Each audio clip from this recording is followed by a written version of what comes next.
So, it's October, and it rained on me today. Well, raining in October is not so unusual, but in California, any rain is welcome, unless it's pouring and you're stuck in it, and you get drenched. So I'm wearing warm thanks now because I was very soaked. My hair is finally dry. Yay! Anyway, I want to come on YouTubia today and say a few things, some interesting things, hopefully. I have a couple of topics that I really wanted to talk about, but I'm only going to talk about one specific aspect of it today. And that is, I wanted to talk about disability and culture. And what I wanted to really get into with this video is why disability is something that is completely different than impairment, because impairment isn't about culture and disability is. So first thing I'm going to do right now is define what exactly a disability is, and I'll use the World Health Organization's definition, which is basically a complex phenomenon reflecting the interaction between features of a person's body and features of the society in which he or she lives.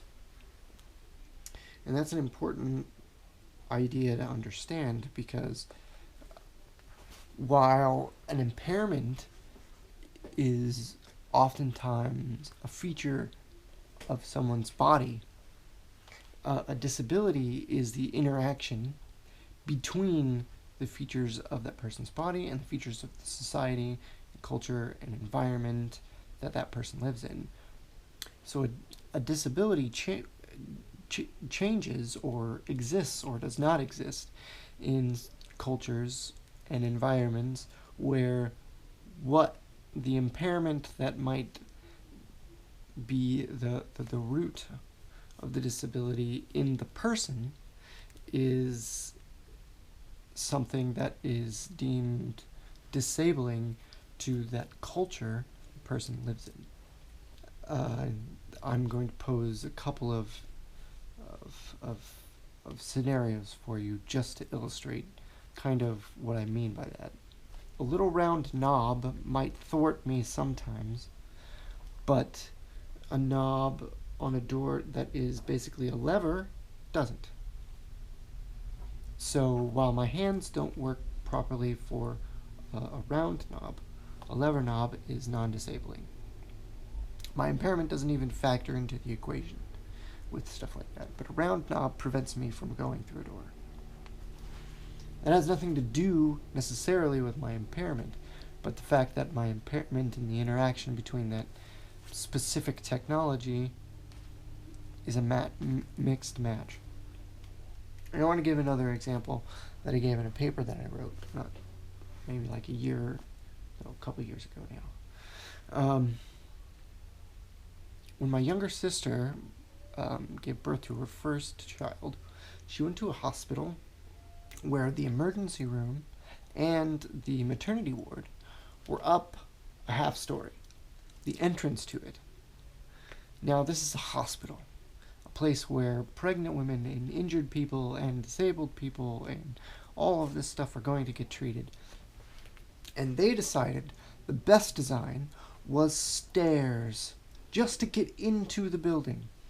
So the only way for me and many pregnant women were to go around the side of the building and up a really long and kind of steep ramp. Now, this is a hospital and an architectural design. So it was a decision to disable people from entering a place of healing. It wasn't an inevitability. There wasn't anything that they couldn't do about it. They chose to build it that way. And that's what I'm talking about. So, depending on how we structure our society, how we structure our culture, how we structure our buildings, our sidewalks, you name it, our roads, everything, it kind of determines who is disabled and who is not. I read a book when I was getting my bachelor's called The Spirit Catches You and You Fall Down. it's an ethnography about the Hmong people. More specifically, it's an ethnography about the way the Hmong people and our modern medical practices clash in ideas and also in just the way they understand certain ailments and impairments, possibly diseases. So among the Hmong people, a lot of cognitive disabilities or impairments, I should say, and seizures or something like that. All that type of stuff tends to mean that you are fit for being a shaman or some type of spiritual leader among them. Regardless of what you believe in that factor, what is clear is that those disabilities are not necessarily a disabling factor among their culture. It could actually make you a very valued member of that culture. But here we view it as a disability. And so the interaction between those people and the way they view it and the way they want to deal with it is different between the way we sometimes force them to deal with it within our culture. And so it's a big clash. And this particular case was of a young girl who was having seizures, and they just wanted to kind of get her over it, but